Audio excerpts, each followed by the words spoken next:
உங்கள் HD கனடாவின் இன்றைய முக்கிய செய்திகள். இலங்கை செய்திகள்.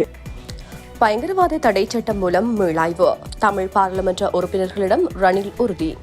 புதிய பயங்கரவாத சட்டத்தை உரிய திருத்தங்களுடன் விரைவில் நாடாளுமன்றத்தில் சமர்ப்பிக்க ஏற்பாடுகளை மேற்கொண்டுள்ளதாக இலங்கை ஜனாதிபதி ரணில் விக்ரமசிங்க வாக்குறுதி அளித்துள்ளார். ஜனாதிபதி ரணில் விக்ரமசிங்க வடக்கு கிழக்கை பிரதிநிதித்துவப்படுத்தும் தமிழ் நாடாளுமன்ற உறுப்பினர்களை நேற்று பிற்பகல் நாடாளுமன்றத்தில் சந்தித்து கலந்துரையாடியிருந்தார். இதன்போது ஜனாதிபதி இந்த உறுதிமொழியை அளித்தார்.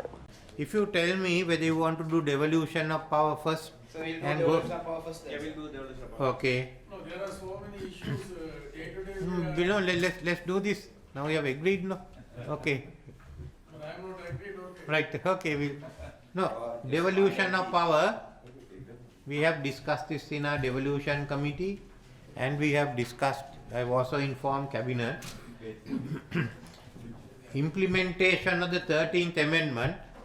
Constitutional amendment to safeguard full powers of the Provincial Council under List 1 with the exception of police powers, and B also to include specific functions in List 3 in the Provincial Council list subject to agreement among political parties in Parliament, because unless you agree we won't have 2/3.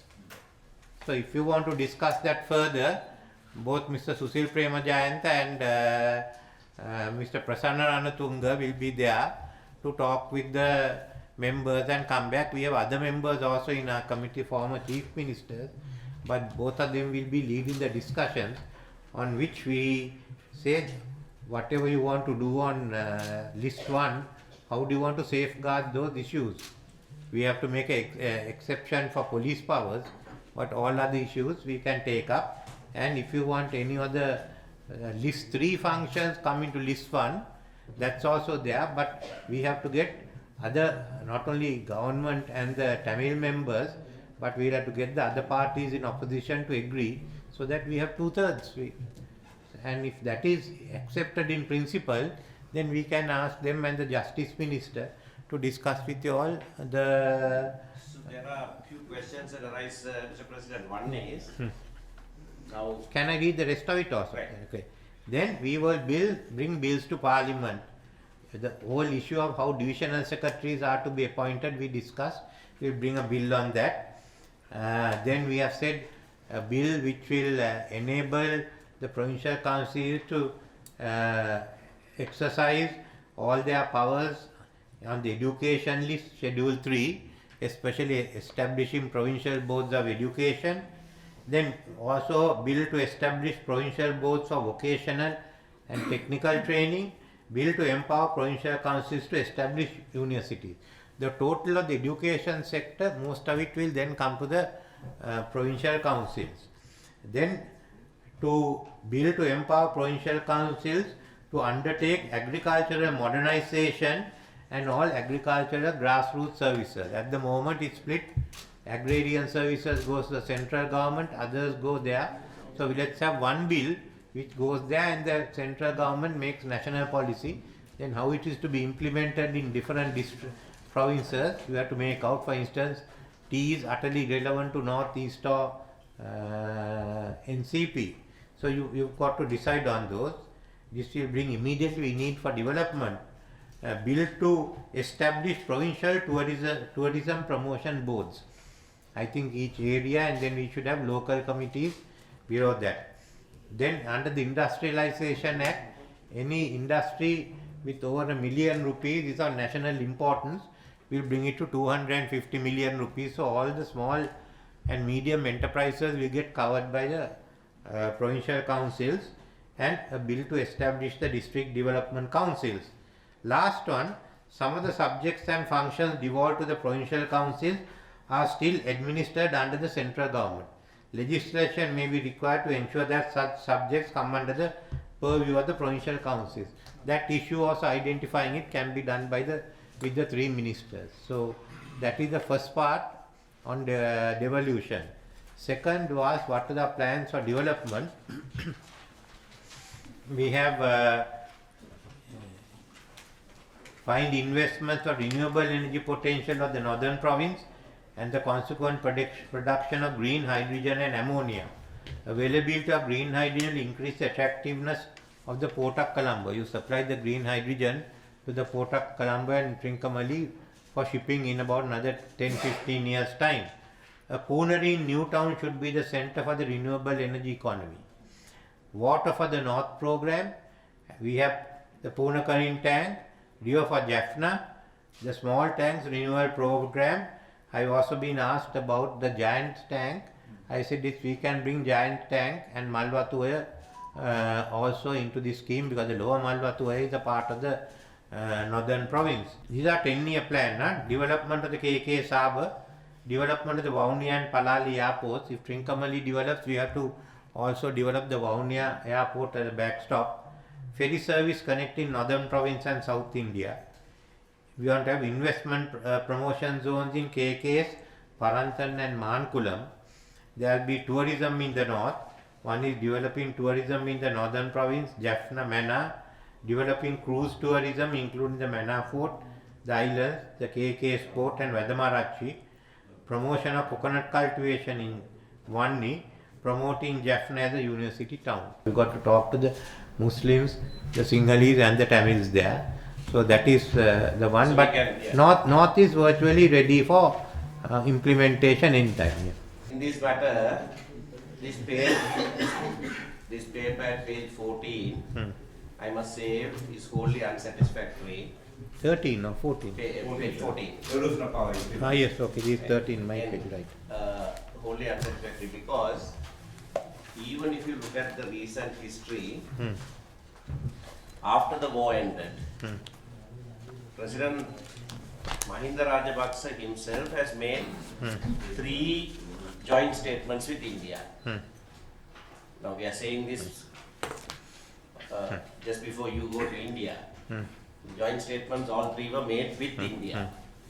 And the joint statement said, we'll implement the 13th Amendment in full. Not full minus police powers, no.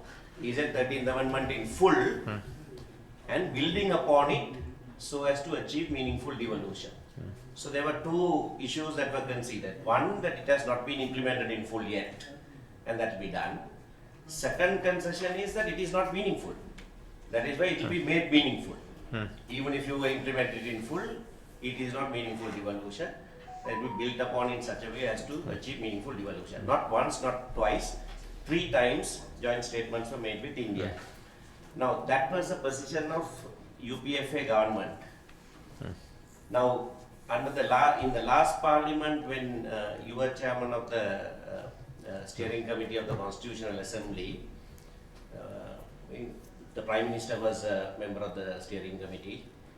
1, 2, 3, 4. 4 cabinet ministers who are here were all members of the steering committee. Mr. Sampadan and I were there. On devolution, we arrived at certain measure of agreement.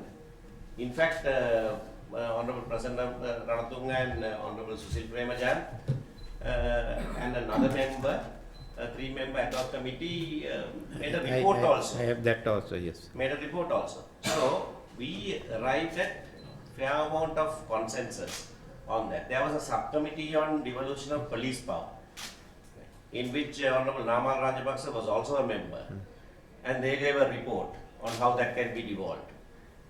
All that was achieved. So now to go back and say exception of police powers and then safeguard pool powers doesn't seem a meaningful effort at all. They going back on promises by both sides, both the UPFA at that time and the current hybrid government. Okay. Firstly, I am Ranil Wickramasinghe and not Ranil Rajapaksa. So I am not bound by. I am not going to say what President Rajapaksa did, but I do go along with him saying that there has to be full implementation of the 13th Amendment. But in the discussions we had earlier, when I mentioned full implementation, there was a big outcry and we decided that we'll go ahead and take up police powers later. So you got to decide on that. Rest of it, I have asked you all to be in a committee to work with Susil Premajayanth, Minister Prasanna Ranatunga, both of whom are there, so you can finish all the details with them. I read the report that you all had done even 2 days ago. I am in agreement with that. I haven't seen Namal Rajapaksa's report for both of them, and there is the Minister for Justice. So we have to decide whether we are going ahead with this, whether you all want to go ahead with this or not, because we have to draft the legislation. Then other bills are what we have done.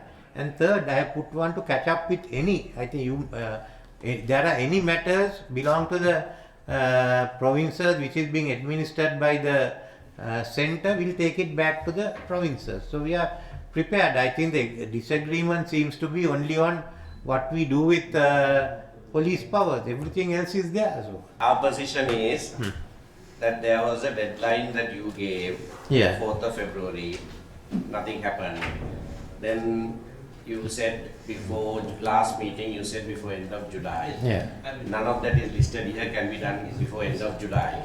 Right?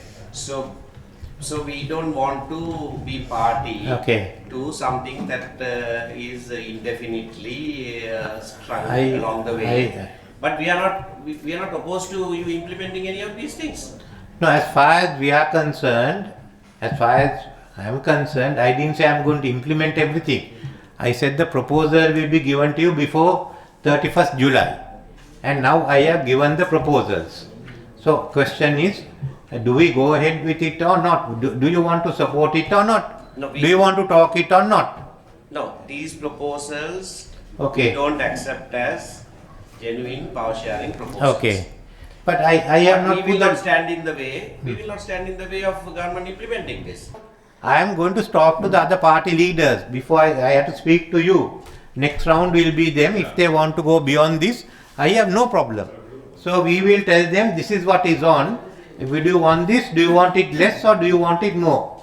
I will not give it less. But if everyone agrees to give more, I will add it. I mean, why should I take this thing? But remember what I offered you in 2005 when you rejected. Don't do the mistake again. That's all that I can tell you. As far as I am concerned, these proposals will be put forward to all the party leaders. He is the one who rejected. Huh? You all also rejected, he also rejected. All rejected. Yeah. No, so anyway, what am I going to do? We will we'll discuss with them and we'll draft the constitutional amendments with the other political parties, as you know, subject to agreement by leaders of the parties in parliament. And when that is done, we will go ahead. The bills we can pass anyway. We will pass the bills establishing all this. As far as the constitution amendment, we will finally draft and put it to parliament, and that the parliament must either pass it or they must reject it. I haven't got 2/3, but I am determined to solve this issue. So all the other matters also will be put down. Where there is regulation, there will be regulations. Where there are laws, there will be laws. Where there is constitutional amendments, we will present the constitutional amendments. I am prepared to go all that way. Let me put forward my party's position. Yeah. We are of opinion that anything that strengthens the 13th Amendment and is going to be put into operation is the immediate need of the country at the moment. So therefore, everything that promotes that should be attended to, and as soon as possible, the provincial councils should come into effect. Yes, That should be so you give us your views on it, because the ministers committee will start sitting in about 2 weeks time, and we'll tell all of you, those who want to come can come, others won't come. And in the meantime, I will also speak with the other party leaders and find out what their views are and come along. We have no difficulty at that. But I am trying to resolve at least. I am going most of the way. If you Your don't want Excellency, it, we appreciate the efforts you're trying to solve this issue once and for all. And as you said earlier in your speeches that there is a short-term solution and a long-term solution. And I believe this is the immediate solution that we could all come into consensus. And we will support you on this immediate solutions. But we'll discuss further on the other ones as well. okay.